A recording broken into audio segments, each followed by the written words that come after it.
Thank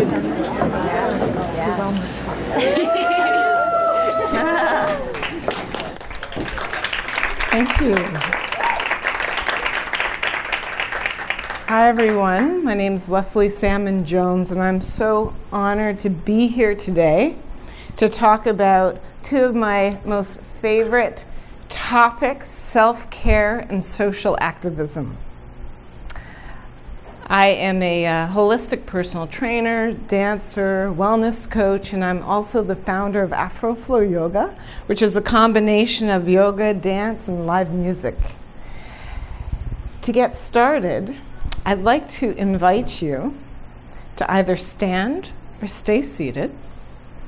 And you can put your feet on the floor if your legs are crossed, uncross your legs. And just take a moment to take a nice deep inhale. Breathe in and breathe out. And feel your feet rooted to the earth. Maybe close your eyes or soften your gaze. And imagine with me, if you will, that you have roots from the bottoms of your feet spreading deep and wide into the earth. And they're connected to those sitting beside you, those in this building. Feel those roots connected, and then bring the nourishment of the roots all the way up through your whole entire body, to the crown of your head. And then reach your arms up toward the sky. There you go. Good. And just start giving your arms a little shake. So imagine you're a tree and you have some leaves and you want to shake the leaves off. It's a ball. So anything that's not serving you, 20 seconds. Fast as you can. Go, go, go, go, go. Stay with your breath. As fast as you can. That's it. 10, 9. There you go. Back in the bar. 8, 7, 6, 5, 4, 3, 2. Now slowly bring it down. Place one hand on your heart and one hand on your belly. You can close your eyes again and bring the awareness to your heart. Feel your heart beating. And then also feel your breath and feel the roots now that you feel connected to everyone in this room, connecting to everyone on the planet, all the living beings. And send some love and some peace.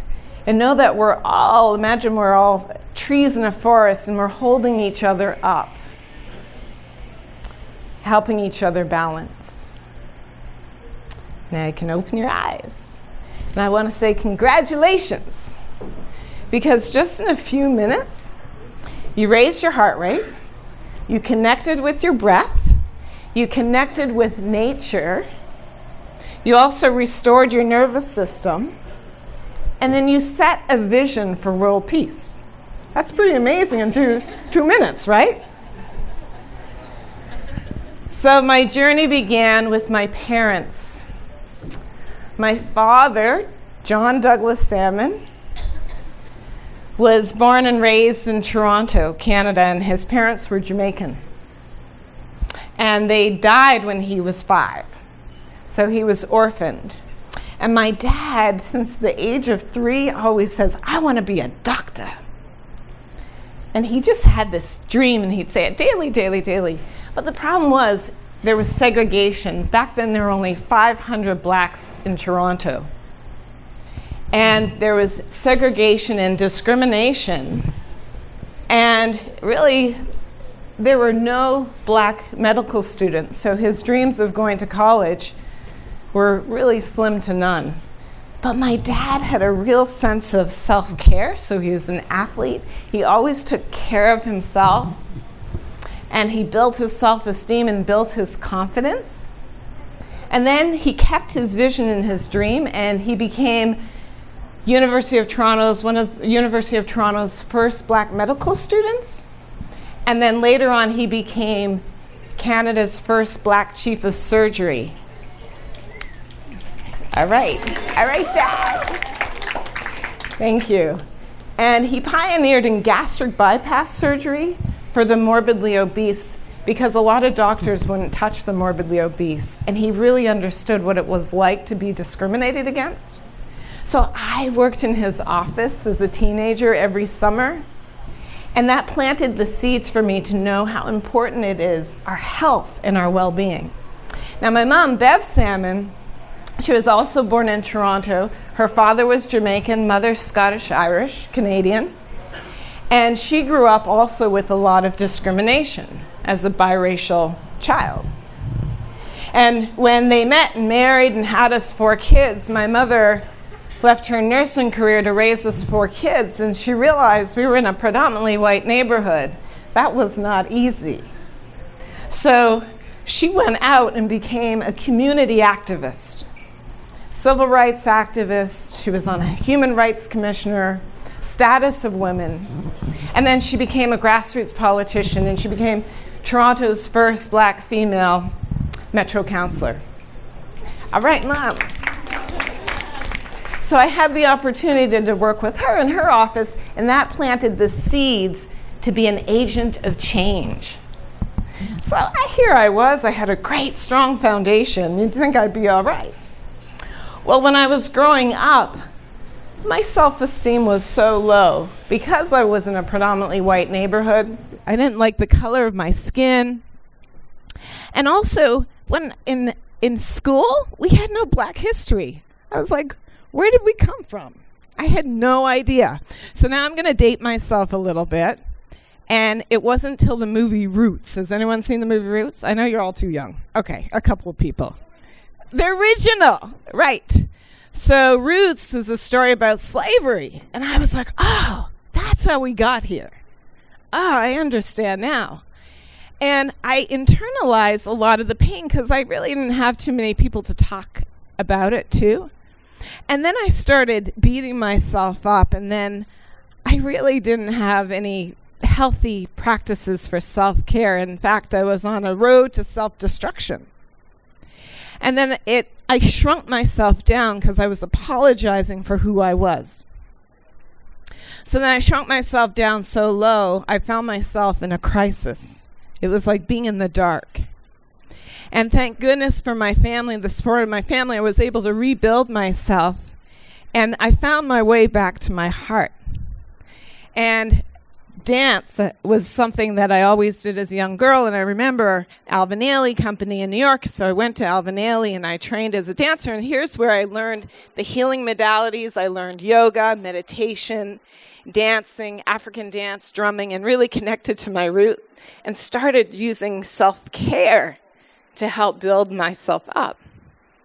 And then I wanted to share with others because I realized I lived in New York and in Harlem and all over in the inner cities, the health disparities were just rampant. There was obesity and there was heart disease, you name it. So I met my husband, Jeff Jones, who's a wonderful musician. And his family can trace back to an enslaved African from Ghana. When we got married, we had to take care of our parents. His parents were ailing, and then my father was ailing, and they passed away. And so we decided to learn more about our ancestry, so we went to West Africa. Has anyone been to West Africa? Okay. We went to Côte d'Ivoire, Ghana, Togo, and Benin. And we went to the slave castles. Does anyone know about the slave castles? For those of you who don't know about the slave castles, these are castles on the coast where Africans were taken to be dehumanized because it actually was a science. People thought about, okay, how are we going to dehumanize people so they can come build the land? One of the methodologies that was used that stood out for me the most was a place in Ouidah, Benin called the Tree of Forgetfulness. This is a place where people were forced to circle a tree around and around and around till they got amnesia, forgot their stories, their culture, their language, all about themselves. See, there's an African proverb that says, a tree without roots falls. So all the health disparities here are because people have been cut from the root. So it all started making sense. So when we were in Ghana, in the slave castle, there's another place called the Door of No Return. And it's a door that people have to squeeze through this tiny place to go onto the slave ships. And so just psychologically to think you're never going to return to your homeland. When Jeff and I were standing at the door of no return, we looked at each other and we said, we are answering the prayers of our ancestors. So I couldn't help but think when I looked at the waters were so powerful. They had white caps and they were fierce. And I couldn't help but think of how many African stories were lost. There were over 400 years, millions of people who actually didn't make it through the Middle Passage. And I thought about the water and how the water must have carried the memory of these people. And in fact, scientists have proven that water carries memory. See, we are water. So if you look around the room, you're looking at 70% water. It's amazing. And the planet is 70% water as well. See, what's happening on the inside is reflected on the planet. So right now, there's only 1% of the water on the planet that's drinkable. Did you all know that? Yes, no? 1%, 2%, and the demand is rising. Now, I know this sounds kind of very, hopeless, especially now in times of divide. There's a lot of racial tension. There's all kinds of wars happening. But I feel actually quite hopeful. And I'll tell you why. There's the work of the late Dr. Wangari Maathai. Has anyone heard of her? If you haven't, please check her out. So that's not her, but we'll find her. There she is. Okay, she was the first Nobel Peace Prize African from Kenya. Now, Wangari, her story is amazing, so look into it. But she knew that through colonization and the Industrial Revolution, when trees were cut, the water dried up and there was disease. So she started a whole movement called the Green Belt Movement to plant millions of trees, and then the water started coming back. I'm also very hopeful and inspired by the work of Dr. Emoto from Japan. This water experiment, has anyone ever seen this? So he studied water molecules and put it under a microscope. So when it's in its natural state, it's all beautiful. And he shows that water responds to emotions. So you can see there when it responds to love, how it looks, to thank you, and then look at how it responds to I hate you. Isn't that something? So this is why I'm inspired. Because we are water, and water is powerful. Water takes 3 forms. It can be liquid, it can be solid, and vapor. Water can also cut its way through huge rocks and create rivers. So if we transform ourselves inside, we can transform the planet. So I invite you in closing to take a moment to uncross your legs again, and to maybe place one hand on your heart, one hand on your belly. You can close your eyes and soften your gaze. Bring the awareness back to your breath. And just begin to turn inward and send some love to your cells, to your organs, to the waters in your body. All of you. And then start feeling that love oozing out of your pores.